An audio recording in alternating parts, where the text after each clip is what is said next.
نماز عید کے بعد اور خطبہ کے درمیان مدرسے کا چندہ کرنا کیسے ہے؟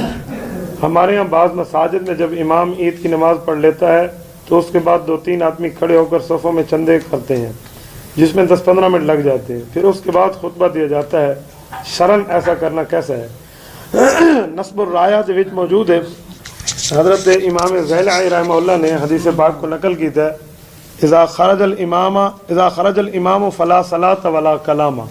جیلے امام خطبے واسطے آویں نا، امام جی میں خطبے واسطے آون لگے تو اون ویلے نماز پڑھنا ٹھیک کو نہیں، علامنا بھی ٹھیک کو نہیں۔ بعض روایتیں چاندے حضور علیہ الصلوۃ والسلام فرمایا کوئی بندہ این ٹائم آکے نا، ایک بندہ لیندہ بیٹھا بھی آکے یار چپ کر امام دے کو نہیں لیندہ خطبے لے، حضور فرمایا فقط لغوتا، اون ہی غلط کم کیتا۔ تو جلے این ٹائم نماز جائز کو نہیں، علامن جائز کو نہیں، تو چندہ جائز کی میں ہو سی؟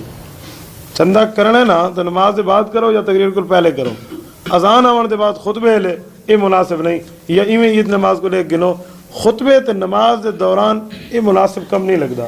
خطبے کو پہلے کر چھوڑو بات تو ٹھیک ہے، سمجھیے خطبہ تھی وجہ دے بعد تے نماز کو پہلے این ٹائم تے علاوہ نہیں حضور علیہ السلام نے فرمایا۔